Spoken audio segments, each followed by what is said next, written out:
जीवन की जो उपलब्धियां हैं आपके बच्चे ही होते हैं, तो आप अगर जितने अच्छे बच्चे होंगे तो उनको चीज़ें समझ में आई। जिला एक बहुत बड़ा हमारे पास ह्यूमन रिसोर्स भी पैदा हो गया है ज़िले के लिए, जो आगे बहुत अच्छे रिजल्ट देगा। 9 से लेकर 12 तक एक्सीलेंस स्कूल पे पढ़ा। 10th और 12th पे टॉप भी किया था, डिस्ट्रिक्ट टॉप। जो था आज इस बार का पेपर थोड़ा अनएक्सपेक्टेड था, पर इसमें मुझे ये चीज़ समझ में आई, जैसे टीचर्स हमेशा सिखाते हैं। बात है अभिनव प्रयासों की।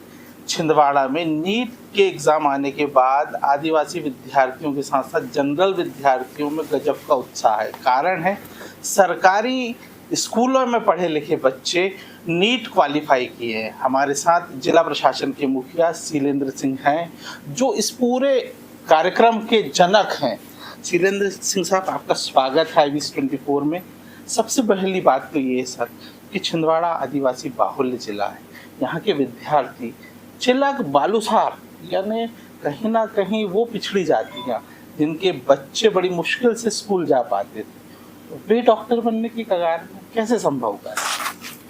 मेरा हमेशा मानना है कि बच्चे सभी बुद्धिमान होते हैं, अगर उनको सही रास्ता बताया जाए तो वो अच्छा परफॉर्मेंस कर सकते हैं। आदिवासी होना या किसी जाति में पैदा होना हमारे हाथ में नहीं है, परंतु हम अच्छा काम करना हमारे हाथ में है। मैंने ये सोच करके कि इन बच्चों को भी अवसर मिलना चाहिए सभी को, शुरुआत से ये कोशिश की गई कि जेई और नीट की क्लासेस स्टार्ट कराई जाएँ। तो नीट की क्लासेस के लिए सभी टीचर्स को पहले तो मोटिवेट करना ज़रूरी था, क्योंकि टीचर्स अपने आप में मोटिवेटेड नहीं होते हैं। सरकारी स्कूलों के प्रिंसिपल्स अपने आप में मोटिवेटेड नहीं थे। एक आपस में बहुत सारे ग्रुप्स थे इनके, तो उनको डिफरेंट स्टोरीज़ और बाकी चीज़ें बता करके, डिफरेंट एग्जांपल्स दे करके पहले तो टीचर्स को मोटिवेट किया गया। फिर ये देखा गया कि सिलेबस कहाँ से मिलेगा, अनसॉल्व पेपर कहाँ से मिलेंगे।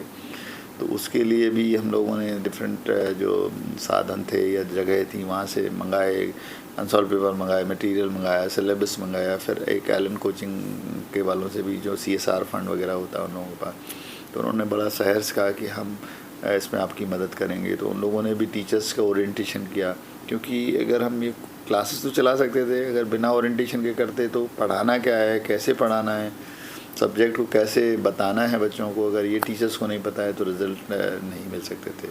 तो टीचर्स को ओरिएंट करना, उनकी स्किल बढ़ाना, सब्जेक्ट में किस तरह के सवाल उनको बताना, ये सारी चीज़ें बताएंगी। प्रिंसिपल्स को कहा गया कि भाई आपका जीवन की जो उपलब्धियां हैं आपके बच्चे ही होते हैं, तो आप अगर जितने अच्छे बच्चे होंगे उनको चीज़ें समझ में आई। जिला शिक्षा अधिकारी, SC ट्राइबल्स, इन लोगों को समझ में आई कि हमें कुछ करना चाहिए। बीइंग गवर्नमेंट ऑफिसर्स, हमें सरकारी स्कूलों के लिए, यहाँ के बच्चों में क्षमताएं बहुत हैं, टीचर्स में क्षमताएं बहुत हैं। क्वालिफ़िकेशन के मामले में आप देखिए तो सरकारी स्कूलों के टीचर्स किसी भी प्राइवेट स्कूलों के टीचर्स की क्वालिफ़िकेशन से बेटर क्वालिफ़िकेशंस हैं। उनमें केवल सोच का अभाव था, जो पैदा करने के लिए काफ़ी कोशिश की गई। और मुझे हर्ष है कि इस बार की नीट एग्ज़ाम में अभी तक जो मेरे पास परिणाम आए हैं, लगभग 80 बच्चे क्वालिफाई किए हैं। एक बहुत बड़ा संख्या है जो एक साल में इतना हुआ है। कॉन्फिडेंस जो टीचर्स जो पढ़ाने वाले हैं, चाहे फिजिक्स है, केमिस्ट्री है, जूलॉजी, बॉटनी, मैथ, उनका कॉन्फिडेंस देख करके मुझे बड़ी प्रसन्नता होती है कि उनमें अब कॉन्फिडेंस है कि हम और अच्छा करेंगे, अगले साल में और बेहतर तरीके से प्रयास करेंगे। प्रिंसिपल्स के जो खिले हुए चेहरे मुझे दिखते हैं, बड़ा प्रसन्नता है। वो कहते हैं कि अरे हमारे यहाँ कोटा आ गया है, या हमारे यहाँ फलाना जगह आ गया जहाँ हम लोग बच्चों को भेजना चाहते थे। ये अपने आप में बहुत प्रसन्नता की बात है। मेरा जो सबसे अच्छी चीज़ जो मुझे लगती है वो एक ये है कि अब पूरे ज़िले में आपके पास स्किल्ड लोग हो गए हैं, जो ये जानकारी रखते हैं, जो प्रिंसिपल्स के रूप में, टीचर्स के रूप में, कि नीट के लिए क्या पढ़ाना है, कैसे फॉर्म भरना है, कैसे बच्चों का सिलेक्शन हो सकता है। ये सभी सरकारी स्कूल के, ये जितने हायर सेकेंडरी स्कूल छिंदवाड़ा ज़िले में, सारे के सारे प्रिंसिपल जानते हैं, सारे के सारे सब्जेक्ट टीचर्स जानते हैं। तो ये बहुत बड़ा हमारे पास ह्यूमन रिसोर्स भी पैदा हो गया है ज़िले के लिए, जो आगे बहुत अच्छे रिजल्ट देगा। सर, कोई कोचिंग संस्थान यदि इतनी बड़ी संख्या में विद्यार्थियों को पास आउट कराता है तो उसका बड़ा हल्ला मचता है। जिला प्रशासन ने 80 बच्चों को पास कराया, इसको कैसा देखते? मैं इसके लिए सभी स्टूडेंट्स को बहुत धन्यवाद करता हूँ, सभी टीचर्स को धन्यवाद करता हूँ, शिक्षा विभाग, ट्राइबल डिपार्टमेंट दोनों को धन्यवाद करता हूँ, इवन मीडिया का भी काफ़ी धन्यवाद करता हूँ, क्योंकि सभी लोगों ने एक माहौल बनाने में सहयोग किया। एक बहुत प्रसन्नता का विषय है और छिंदवाड़ा के लिए एक नए अध्याय की शुरुआत है इसके, छिंदवाड़ा के विकास के लिए, क्योंकि इस तरह के बच्चे अगर गरीब क्षेत्रों में, आदिवासी क्षेत्रों में डॉक्टर्स बनेंगे, नर्सेज बनेंगे, वेटनरी डॉक्टर बनेंगे, आयुर्वेद के डॉक्टर बनेंगे, जहाँ जिसका जिस तरह का क्वालिफिकेशन है, तो वो लोग गाँव में जा कर के दूसरे बच्चों के लिए उदाहरण बनेंगे।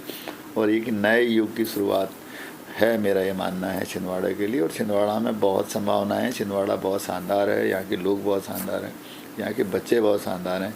सब लोग मिलकर के इसको बहुत शानदार ज़िला बना सकते हैं और बहुत हर्ष का विषय है। जहाँ तक आपने बात की सेलिब्रेशन की, तो हम लोग सेलिब्रेट इसको कर ही रहे हैं। आज बहुत सारे बच्चों को लेकर के पुरस्कृत किया। मैंने जिला शिक्षा अधिकारी और एसी ट्राइबल को कहा है कि जिन बच्चों ने सक्सेस पाई है, आप सभी अपने अपने स्कूलों में इनको फ़ोटोग्राफ्स लगाएं, उनकी उपलब्धि को दिखाएं बच्चों में, ताकि दूसरे बच्चे मोटिवेट हों। और जिला मुख्यालय, तहसील मुख्यालयों पर भी बैनर्स वगैरह लगाए जाएं उन बच्चों के जो सेलेक्ट हुए हैं। ये सब अभी आगे होने वाला है, सभी लोग इसको अच्छे से करेंगे। नमस्ते, मेरा नाम प्रथम सोनी है। मैंने इस साल नीट दिया, मेरे 477 नंबर आ रहे हैं। मैंने 9 से लेकर 12 तक एक्सीलेंस स्कूल पे पढ़ा। 10th और 12th पे टॉप भी किया था, डिस्ट्रिक्ट टॉप। और टॉप लेने के पहले ही मेरे इस स्कूल में सभी टीचर्स ने, पूरे प्रिंसिपल सर ने सभी साथ दिए। मेरा बेस पूरा इसी स्कूल से तैयार हुआ है, जिसके कारण मैं नीट में अच्छा कर पाया और आगे भी अच्छा करूँगा। तो मैं कलेक्टर सर, प्रिंसिपल सर, सभी स्कूल के टीचर्स को थैंक यू बोलना चाहता हूँ कि मेरी प्रिपरेशन को स्ट्रॉन्ग करने के लिए और मेरे बेस को स्ट्रॉन्ग करने के लिए उन्होंने बहुत मदद की। Thank you. आपने तैयारी कैसे करें प्रथम नीट की परीक्षा की? सर, कितने घंटे आप पढ़ाई करते थे? सर मेरा बेस तो यहीं से एक्सीलेंस से तैयार हो चुका था। फिर मैं कोचिंग किया और टेस्ट वगैरह बहुत सारे देता था। और लगभग घंटे का पता नहीं, लेकिन इफेक्टिव पढ़ाई करता था जितना भी करता था, और इसी कारण मेरे अच्छे नंबर आ पाए। कब शुरू कर दी थी इसकी तैयारी?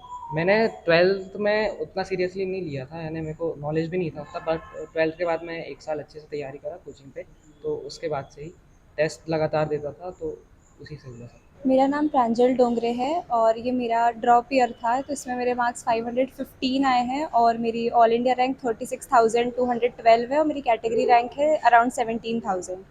तो इसमें जो था, आज इस बार का पेपर थोड़ा अनएक्सपेक्टेड था, पर इसमें मुझे ये चीज़ समझ में आई, जैसे टीचर्स हमेशा सिखाते हैं कि स्ट्रेस मैनेजमेंट जो है एग्ज़ाम के टाइम पे कैसे करना चाहिए, तो वो मुझे इस पेपर में समझ में आया कि कैसे करना चाहिए। मतलब जब पेपर आपके अकॉर्डिंग नहीं आया है, तब भी आपको कैसे अपना बेस्ट देना है। तो इस चीज़ ने मुझे बहुत हेल्प की, जो टीचर्स सिखाते थे स्कूल में, तो मुझे ये चीज़ बहुत ज़्यादा हेल्प की है। और जो मटेरियल स्कूल से प्रोवाइड होता था, और मैंने कोचिंग भी की थी, तो वहाँ से भी इन सब चीज़ों से मुझे बहुत हेल्प हुई है। कितने घंटे आप पढ़ाई करते थे? मेरा ऐसा घंटे का कुछ नहीं था, मैं टारगेट रखती थी कि मुझे आज ये करना है, तो मेरा जब कंप्लीट हो जाए मेरा हो जाता था। मेरा नाम निशा बन्नाई था। मैंने अपनी स्कूलिंग 9th से 12th तक गवर्नमेंट हायर सेकेंडरी स्कूल उम्रनाला से की है। मैंने नीट की प्रिपरेशन 11th क्लास से सोचा था करने का, लेकिन मुझे 11th में इतना कुछ समझ नहीं आ पाया। फिर 12th में हमारे स्कूल में ही क्लासेस स्टार्ट हो गई थी, जिसमें हमारे श्रीवास्तव सर, प्रिंसिपल सर और बाकी टीचर्स ने हमें बहुत सपोर्ट किया। हमें बायो के, केमिस्ट्री के, फिज़िक्स के ऑफलाइन भी लेक्चर्स दिखाए गए, ऑनलाइन भी लेक्चर्स दिखाए गए। हमें नीट प्रैप का सब्सक्रिप्शन दिलाया गया, जिससे हम क्वेश्चन प्रैक्टिस इफेक्टिवली कर पाएँ और हमारे मार्क्स थोड़ा इम्प्रूव हो पाए। मॉक टेस्ट करवाए गए फुल लेंथ और पार्ट वाइज। एंड सारे कलेक्टर सर को और प्रिंसिपल सर एंड जो भी हमारे टीचर्स थे, जिनने हमें बहुत सपोर्ट किया, कभी भी हमें डिमोटिवेट नहीं होने दिया। भले ही कम मार्क्स क्यों ना आ रहे हो, हमेशा हमें मोटिवेट किया है। मैं उनका बहुत बहुत धन्यवाद करना चाहूँगी। इस बार हार्ड एग्जाम रहा है, या। लोगों का कहना था, तो उसके बाद भी आपके अच्छे अंक आए, तो क्या कहना चाहोगे? या मेरे 271 मार्क्स आए हैं इस बार एंड 5,29,000 ऐसे कुछ रैंक आई है। मुझे ऐसा लगता है कि शायद पेपर पहले जैसा आता तो मैं और अच्छा कर पाती, पैनिक ना होकर। लेकिन पेपर को देखते हुए, और मतलब लेंदी पेपर था, तो उसको देखते हुए हम बहुत पैनिक मोड में आ गए और समझ नहीं आ पाया कि कितना करना चाहिए, क्या करना चाहिए। वो 3 घंटे हमें समझ ही नहीं आ पाए कि हमने कैसे निकाल दिए। और अच्छा पेपर आता तो मैं शायद और अच्छा कर पाती। अपने साथियों के लिए क्या कहना चाहोगे तैयारी के संबंध में? मैं तो कहूँगी कि बस जो भी आप पढ़ रहे हो इफ़ेक्टिवली पढ़ें, पूरा सिलेबस कंप्लीट करें, मॉक टेस्ट लगाते रहें। और मॉक टेस्ट देना बहुत ज़रूरी है। क्वेश्चन प्रैक्टिस करें, भले कितना भी रिवाइज़ क्यों ना कर रहे हो, लेकिन जब तक कि आप क्वेश्चन प्रैक्टिस नहीं करोगे तो उतना इफ़ेक्टिवली नहीं निकल पाएगा। तो क्वेश्चन प्रैक्टिस करते रहें और मॉक टेस्ट देते रहें, तो ज़्यादा बेटर रहेगा। मेरा नाम आयुषी चरपे है। मैं 9th से 12th तक इसी स्कूल में पढ़ी हूँ। मैं इसी साल में 12th का एग्ज़ाम मैंने दिया।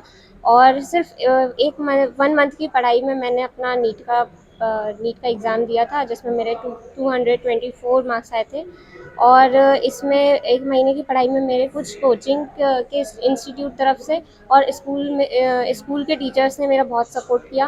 साथ में कलेक्टर सर के द्वारा जो वो टैलेंट की कोचिंग लगवाई गई थी, उसमें भी काफ़ी हम लोगों को सपोर्ट मिला और इतने मार्क्स हमने ऑब्टेन कर पाए। कितने घंटे पढ़ाई करते हैं? मैं सिर्फ ज़्यादा नहीं लेकिन 6-7 घंटे बस पढ़ाई करती थी दिन में। कितने परसेंट के मार्क्स मिले? मेरे नीट में 224 मार्क्स। कहना बड़ा साफ है कि नीट की परीक्षा परिणाम आने के बाद छिंदवाड़ा जिले के सरकारी स्कूल के पढ़े लिखे बच्चों की पास होने की संख्या है वो 80 है। अजय द्विवेदी, IVS 24, छिंदवाड़ा।